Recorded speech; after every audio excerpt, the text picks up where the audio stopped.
So as I said, I've lifted the elephant garlic. I know most of the folks have got theirs out now, and it's done pretty well. I just chucked them in the greenhouse here for 2-3 days because there was a huge, they came up with a big clump of soil on them because the soil was quite wet. But I mean, look at the size of that, and there's one of those little bulblets. So those are the main sort of crop, if you will. I think there was just one round. It's somewhere, I think it's that one there. Oh no, that's mid-close. No, there it is. So I'll replant that again, and then that should then make one of those. Now I said I wanted to have a couple of thoughts about this. So these rounds were planted from these little offsets that had grown.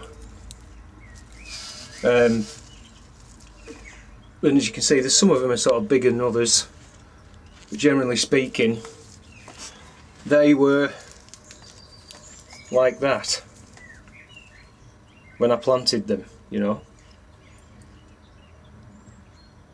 So in other words, I think, I'm not quite sure whether they're just 1 year old or 2 year old, I can't remember. I think they're 1 year old, to be honest. So the idea is that if you allow these to, and this is what I found, I've tried planting these, I've seen other YouTubers going about planting them in pots, and if you can get them to grow, good luck to you. I've never ever managed to get them to grow when I planted them myself. What I have noticed is, if I just allow them to fall on the ground in the bed and just leave them lying there, last year when I covered the bed up with black polythene, when I came to take it off in the spring, I had, you know, there was a lot of germinated or sprouted without me doing anything. So that's why I've left all those others in the bed. And I've noticed wherever they fall accidentally on the ground and I haven't noticed, they seem to sprout, they seem to grow without me intervening, without me doing anything. So that's my theory. So I reckon this sprouts, so then you get that, then you get a round,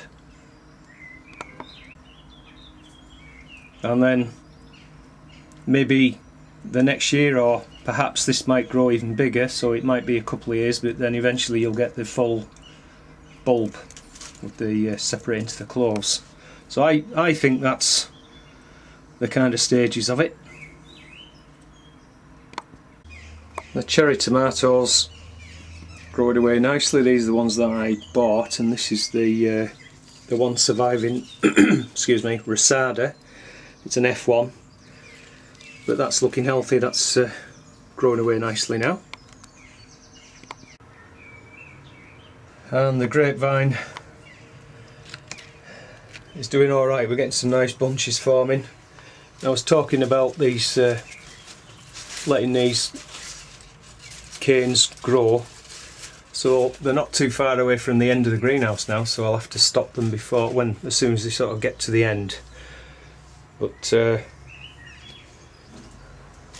that one, for example, I'm sort of knocking into it, it's in the doorway, so I'll have to see if I can just tie it onto that branch, something like that, just pull it out the way so it doesn't get damaged as they continue to grow.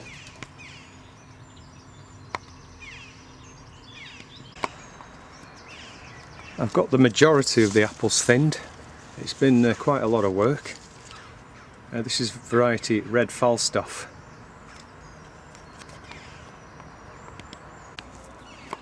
Now that's the other tray of French beans. We had some reasonable germination here, but I think the slugs have got to some of them, obviously.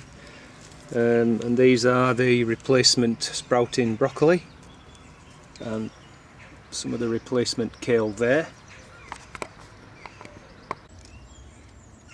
And I've actually got a few blueberries. Not many, and I wasn't expecting any at all because I only got these plants this year, but that's a nice bonus.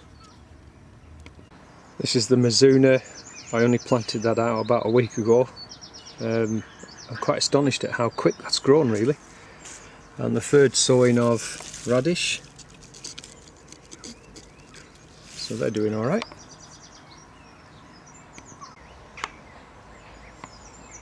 Raspberries are starting to ripen, and you can see more clearly now the damsons.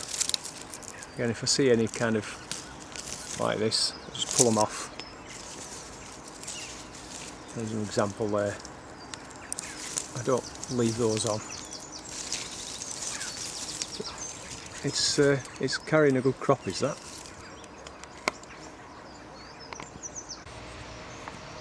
So just a quick word on canker. Mike and Jan from Bookends Allotment were asking about canker, apple canker. So if you see, the first sign is we've got some dieback on the tip of a branch here, just carrying an apple there. So on closer observation, you can see this brown dead looking material here, the bark. I can't just, but if it's difficult to show the whole thing here, but that's completely encircled this little branch, and all the cambium layer that's carrying the nutrients and everything up and down has obviously been cut off, if you will. So what you'll find is in canker, that's the typical symptom. You'll find that you'll get some dying leaves, and they'll start to wilt, they'll start to droop because they're not getting the nutrients. And then if you look down the branch, you'll see these elliptical, sunken, dead, necrotic patches. So what you need to do, because that's so close to there, I'll probably take it back further. I might even go here and cut it off. I'm actually looking at it. I've just seen another patch there, look. So it looks like there's a little bit here. So I might even just take that whole top part right out, and then perhaps just put a little bit of wax over just to seal it. I don't always do that, but I might just do that. So yeah, it's just one of those things. I mean, some varieties are more susceptible. Bramley, certainly up here in the north, is notorious for getting canker, which is why I stopped growing it, or trying to grow it, because it was a battle I could never win. So what you need to do is just try and find varieties that have some resistance. Perhaps if you've got a local orchard group, go to them for advice on what's good in your area. But if there's any other questions, drop a comment in the box below, and I'll do my best to help. Finally, just to conclude the plot tour, the loganberries are ripening pretty rapidly now, and it's a very, very good crop this year. So again, I'm going to have to try and get a bit of net over here or something, just to try and give those some protection from the birds, because they absolutely love them. Right, well, I've got a frame to build today, so I'll catch you guys later.